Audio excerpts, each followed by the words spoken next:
मुरंबा या मालिकेच्या आजच्या भागामध्ये आपण पाहत आहोत अक्षय आता माहीला घेऊन हॉस्पिटलमध्ये गेलेला असतो। तिला खरं तर थोडंसं टेन्शन आलेलं असतं की कधी एकदाची रमा येते।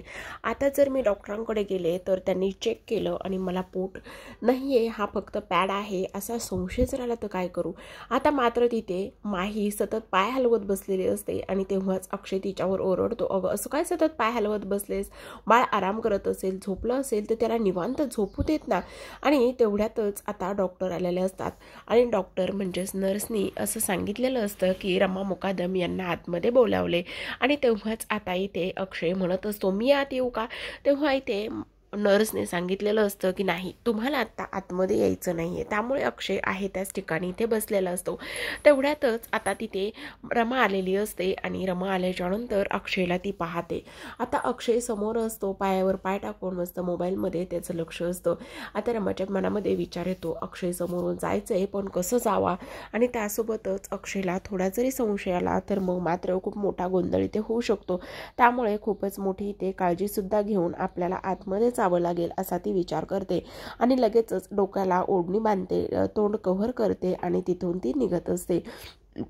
आता तिथून ती निघल्याच्या नंतर लगेचच आता आतमध्ये जाते। आतमध्ये गेल्याच्या नंतर जेव्हा ती तिथून जात असते तेव्हाच इथे अक्षयला असा भास झालेला असतो की नक्कीच माझ्यापासून कोणीतरी गेलेला आहे, पण कोण गेलेला आहे हा विचार त्याच्या मनामध्ये येत असतो। आणि तेवढ्यातच विचार आल्याच्या नंतर त्याला असं वाटतं की नक्की आता रमा गेली आहे का।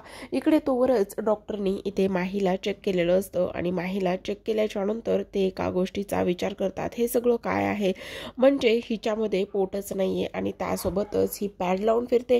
लास्ट टाइम मी तुम्हाला चेक केलं होतं तेव्हा तुम्ही प्रेग्नेंट होता, तुमचं मिसगॅरेज झालंय का आणि तुम्हाला हे सगळं काही घरच्यांना सांगायचं नाहीये का, म्हणून तुम्ही हे लपवून ठेवताय का।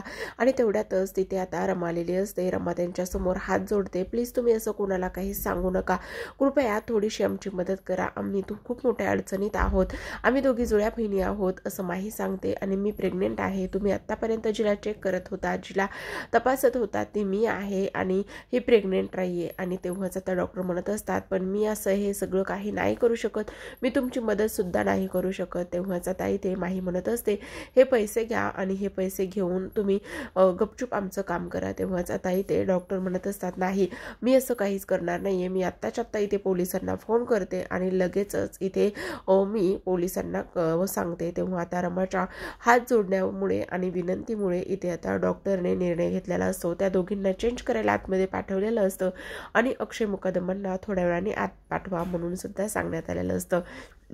इकडे आता दुसऱ्या बाजूला सीमा आणि त्यासोबतच अभि मस्त बसलेले असतात। सीमाने अभिसाठी गरमागरम डोसे बनवलेले असतात आणि डोसे बनवून ते म्हणत असतात, हे बघ अभि मस्त गरमागरम खाऊन घे, तुला मी आणखी आणू का बनवून। त्यावर अभि म्हणत असतो, नाही नाही आई एवढेच बाद झाले, पण मोठी आई तुला एक सांगू का, त्या दिवशी आम्ही पबमध्ये गेलो होतो ना, तिथे माही भेटली। तेव्हा ती म्हणत असते, काय पबमध्ये गेल्यावर अक्षयला माही भेटली। मग अक्षयची पुन्हा एकदा चिडचिड झाली असेल ना रे, काय म्हणाला तो, काय झालं।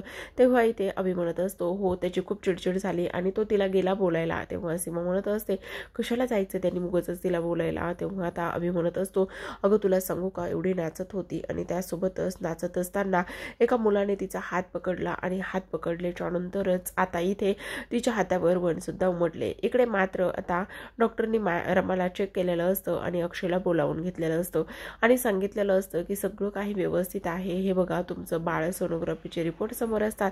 आणि तेव्हाच आता इथे अक्षय म्हणत असतो, अरे वा खरंच आज मी आपलं बाळ प्रत्यक्षात पाहतोय। आणि तेव्हाच आता इथे माही आतमध्ये असते आणि ती सगळं हे बोलणं ऐकत असते। अक्षय म्हणत असतो, आज मी आपल्या बाळाला फील करू शकतो आणि तेव्हा त्याच्या डोळ्यामध्ये अश्रू असतात। तेव्हा रमा म्हणते, काय झालं तुम्ही रडत का आहात। तर आता अक्षय म्हणत असतो, हे बाळ आपल्या आयुष्यामध्ये आलेलं आहे आणि हे सगळे काही आनंद अश्रू आहेत असंच आता इथे ती बोलत असते।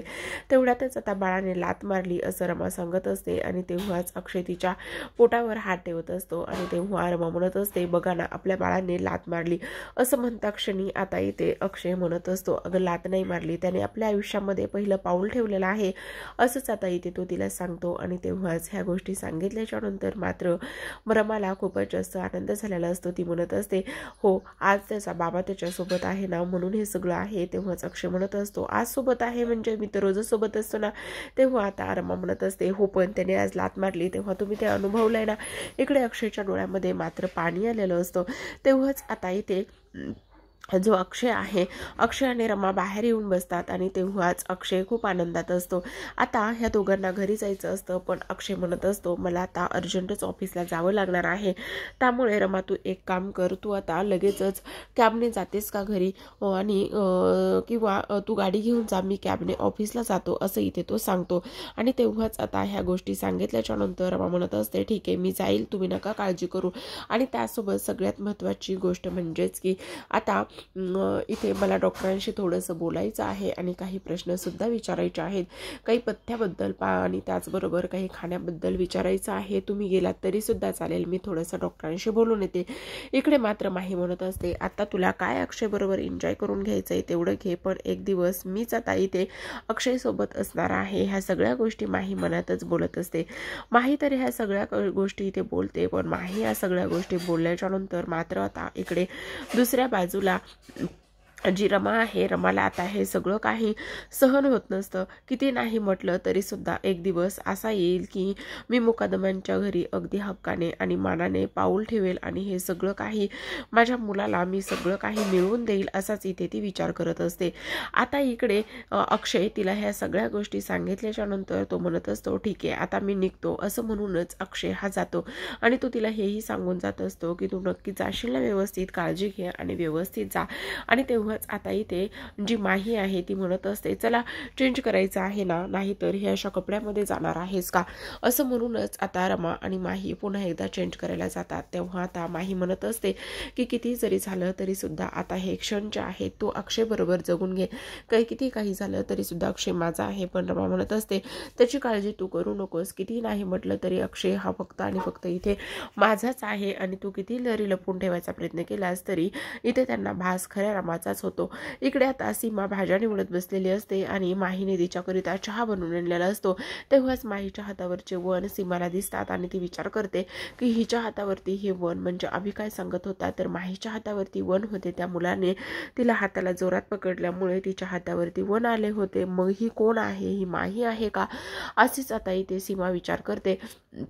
आता इथे सीमाने विचार केल्याच्या नंतर इकडे दुसऱ्या बाजूला अभि आणि आनंद जे आहे ते इथे गप्पा मारत बसलेले असतात. आणि तेव्हा सीमा लगेचच आता धावतच इकडे ह्या दोघांकडे येणार असते. पण अभि म्हणत असतो, तुला एक गोष्ट सांगू का, मुग्धा म्हणत होती की. तेव्हा आनंद म्हणत असतो, काय म्हणत होती मला माहिती ना. त्यावर तो म्हणत असतो, हो तू कधी ऐकलंस. तेव्हा मी आणि जानूने ऐकलंय, पण जानू तेव्हापासून सतत म्हणत आहे की आपल्याला सुद्धा वेगळं राहायचं आहे. तेव्हा मुग्धा म्हणते, तेव्हा अभि म्हणत असतो, हो मुग्धाचं तेच म्हणणं आहे की आपण वेगळं राहूयात. पण आनंद म्हणत असतो की ह्या जर गोष्टी अशा पद्धतीने झाल्या तर आपलं घर हे विस्कटू शकतं आणि हे जर मोठ्या आईला कळलं तर मोठी आई काय बोलेल. तेवढ्यातच आता इथे सीमा आलेली असते आणि ती म्हणत असते, मला तुम्हाला सगळ्यात महत्त्वाची गोष्ट सांगायची आहे. अभि तू काय म्हणत होतास की त्या पबमध्ये माहीच्या हातावरती त्या मुलाने पकडल्यामुळे तिच्या हातावरती वन आलेले आहेत. मग मी आता तसेच वन इथे माहीच्या हातावर सुद्धा पाहिलेले आहेत असं इथे ती बोलते. आणि हे बघ तेवढ्यातच आता रमा इथे पाणी घेऊन आलेली असते आणि हे बघ मी म्हटलं होतं ना. तेवढ्यातच आता पाहिल्याच्या नंतर तिच्या हातावरती वन नसतात, कारण इकडे माहीने ते वन मिटवलेले असतात. माहीला समजलेलं असतं की नक्कीच सीमाला आता ही गोष्ट ती लक्षात ठेवेल आणि कोणाशी तरी बोलेल. आणि तेव्हाच आता इथे सीमा म्हणत असते, नाही मी खोटं बोलत नाही, मी हिच्या हातावरती ते वन पाहिले होते, मला माहिती, खरं खरं सांग तुझ्या हातावरती ते वन होते ना. आणि अभि तू म्हटला होतास ना. तेव्हा माही म्हणत असते, काय म्हटले होते तुम्ही. आणि तेव्हाच आता इथे खूपच हुशारीने, अहो आई तुम्हाला आरामाची गरज आहे का, एक काम करा तुम्ही आराम करा बरं, आणि आराम केल्यावर तुम्हाला थोडंसं बरं वाटेल, अशाच गोष्टी आता इथे ती बोलते. त्यावर इकडे अभि आणि आनंद सुद्धा आता इकडे सीमाला शांतपणे बसण्याचं काम करत असतात. आणि त्यासोबतच आई तुला बरं वाटत नाही का, आणि त्याचबरोबर तू आराम कर, तुझी खूप जास्त चिडचिड होते, तू दिवसभर खूप जास्त दगदग करतेस ना म्हणून तुला हा त्रास होतोय. तेवढ्यातच आता सीमा म्हणत असते, नाही काही जरी झालं तरी सुद्धा मला माहिती आहे मी वन तिथे पाहिलेच होते. ह्या गोष्टी आता इथे ती मनातच बोलत असते. इकडे आता दुसऱ्या बाजूला रमाची पॅकिंग सुरू असते, कारण किती नाही म्हटलं तरी तिला आता त्या आउट हाऊसमध्ये जायचं असतं म्हणून ती पॅकिंग करत असते. तेवढ्यातच आता इथे जी कावेरी आहे ती येते आणि ती म्हणत असते, काय ग काय करत आहेस? तेव्हा रमा म्हणत असते, अगं आई असं काय पॅकिंग करते ना. तेव्हा कावेरी म्हणते, कशाला करतेस पॅकिंग? पुन्हा त्या आउट हाऊसमध्ये जायचे का? तेव्हा रमा म्हणते, हो कधी ना कधी तर आई जावंच लागेल ना. पण तेव्हा आता कावेरी म्हणते, हे सगळं काही करण्याची तुला अजिबातच गरज नाही. जोपर्यंत तुझी आई जिवंत आहे तोपर्यंत तुला कुठेच जायची गरज नाही आहे. ही आई तुझ्या आईचं आणि हे बापाचं खंबीर आणि हक्काचं तुझ्यासाठी घर आहे आणि इथेच तू राहायचं आहे पुढचे काही महिने. त्या माहीला जेव्हा जेव्हा हॉस्पिटलमध्ये जायचं असेल तेव्हा तिला म्हणावं, अगोदर सांगत जा आणि तेव्हा तू हॉस्पिटलमध्ये जात जा. माझ्या लेकीला इथून कुठेच जायची गरज नाही आहे आणि तुझं जे हक्काचं आहे ते तर तुला मिळणारच आहे. एक दिवस नक्कीच मिळेल. तुझा अक्षय, तुझा नवरा, ते सगळं काही तुला मिळेल. असंच आता इथे कावेरी सगळं काही माहीला सांगत असते. तर प्रेक्षकांनो, पुढील भागामध्ये सीमाने कावेरीला फोन केलेला असतो आणि ती म्हणत असते, काय ग कावेरी, लेकीचे लाड करायला, डोहाळे पुरवायला तुला यायचं नाहीये का? आणि का नाही येत आहेस? तेव्हा कावेरी म्हणते, अगं तू आहेस ना तिथे, मग माझी यायची काय गरज आहे? तेव्हाच आता इकडून पाठीमागून रमाचा तिला आवाज येतो, ए आई, तो लाडवाचा डब्बा कुठे ठेवलाय? मला लाडू खायचा आहे. आणि तेव्हाच फोनवर बोलणारी कावेरी मात्र इथे खूपच जास्त अस्वस्थ होते, कारण तिकडून सीमाला हा आवाज जातो. आणि तेव्हाच आता इथे सीमा म्हणत असते, काय ग, हा रमाचा आवाज आहे ना? रमा तिथे कशी? त्यावर कावेरी म्हणते, अगं असं काय करतेस? रमा इथे कशी असेल? रमा तर तुझ्याकडे आहे ना, आणि ती शेजारची मुलगी आहे. तेव्हा सीमा म्हणत असते, नाही कावेरी, तू माझ्याशी खोटं बोलत आहेस. तो रमाचाच आवाज होता, मी ऐकलं ना. पण सीमा म्हणत असते, अगं नाही, असं काय करते सीमा? कावेरी म्हणते, अगं असं काय करते सीमा? रमा तुझ्याकडे आहे आणि तू असं का बोलतेस बरं? असं काही नाही ग, ती शेजारची मुलगी होती. असं म्हटल्याच्यावरून तर सीमाला मात्र आता इथे पक्का संशय आलेला असतो. त्यामुळे ती आता इथे घरात असणाऱ्या माहीवरती पाळत ठेवण्याचं, नजर ठेवण्याचं काम करत असते. आणि हेही तिला माहिती असतं की आता कधी काही झालं तरी सुद्धा मी सत्यापर्यंत जाऊन पोहोचणार आणि जी घरामध्ये कोण आहे, माही आहे का रमा आहे, याचा शोधच मी घेणार, असं इथे ती बोलते. तेव्हाच ती इथे रमाच्या खोलीमध्ये जाऊन थांबलेली असते. रमा जेव्हा खोलीमध्ये येते तेव्हा मात्र त्या पोटावरती, म्हणजेच की जो पॅड लावलेला असतो त्याच्यावरती ती बुक्क्या मारते आणि म्हणत असते, किती अस्वस्थ होते मला आणि हे सगळं सहन होत नाहीये, हे नीट धड बसत सुद्धा नाहीये, काय करू, मला वैताग आलाय आता ह्याचा. आणि ती अशाच बुक्क्या त्याच्यावरती मारत असते. हे सगळं काही इथे जी